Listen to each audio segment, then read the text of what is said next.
Lango mwingine ambao unaweza ukatengenezea teso maishani mwako, kwa lugha nzuri niseme ni mtu au watu. Anaweza kukutesa kwa sababu katumiwa na Mungu au katumiwa na shetani au katumiwa na watu wengine. Tuanze kuangalia. Mtu wa kwanza anayeweza kukutesa ni kiongozi. Anaweza akawa kiongozi au mkuu. Hawa watu wanaweza kabisa wakatengeneza mfumo wa kimaisha wa kuwatesa watu wengine, nao wakateseka kabisa. Ingawa ni watumishi wa Mungu, inawezekana wameokoka, lakini watateseka kwa sababu ya huyo kiongozi. Kiongozi wa kwanza anaweza kukutengenezea mateso ni kiongozi wa kifamilia. Anaweza kuwa baba, anaweza kuwa mama, anaweza akawa mume, anaweza akawa mke, kwa sababu ni kiongozi. Kwa mfano, twendeni kwenye Biblia muone kitabu cha Mithali sura 11 mstari wa 29. Ataabishaye nyumba yake mwenyewe ataurithi upepo. Mpumbavu atakuwa mtumwa wa mtu mwenye moyo wa akili.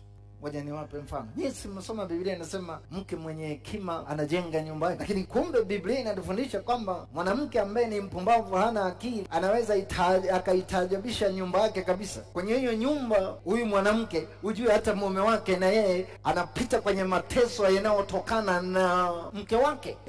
Kwamba unaweza kumkuta kuna mwanamke mmoja ambaye Biblia inaita mpumbavu, akatengeneza mateso kwenye hii nyumba na wakateseka kweli kweli kwa sababu ya mwanamke tu. Hasa wanawake kizazi cha sasa, anapewa hela kanunue chakula, yeye anaenda kununua simu. Hao watoto wataishi kwenye maisha ambayo wanajua kabisa mama anayo fedha, lakini anachotulisha anajua Mungu. Wanawake wengi, sio wote, wana tamaa.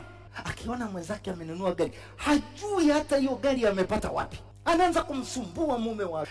Wewe upo tu, kesho huyu baba atakuwa mwizi, na familia nzima inaingia kwenye kutabika. Biblia inasema mwanamke mgomvi na mchokozi, mwanaume anasema bora aende akakae wapi? Nyikani, kuliko ni akae nyumbani. Mwanamke, Mungu amekupa madaraka nyumbani, maana yake ni mkuu. Kuna tofauti ya kichwa kama familia ambaye tunaita mtawala, alafu kuna mtu ana madaraka, ni mtu ambaye amepewa nafasi ya kusimamia hiyo nyumba. Na ndio maana mwanaume akienda kutafuta hela, anaacha hela kwa mke wake, ana madaraka ya kupanga nyumbani wale nini. Nimeanza na wanawake kwa sababu gani? Wewe una madaraka nyumbani, ndio maana wewe unajenga hiyo nyumba. Unaweza kutengeneza mfumo wa kimateso hapo nyumbani, ukashangaa watu wanatabishana sana asubuhi, mchana na jioni. Nani aliyetengeneza mfumo wa watu wanatabika? Ni wewe. Mimi ninachotamani leo tunapotoka hapa, cheki wewe una tabia gani kwenye nyumba yako.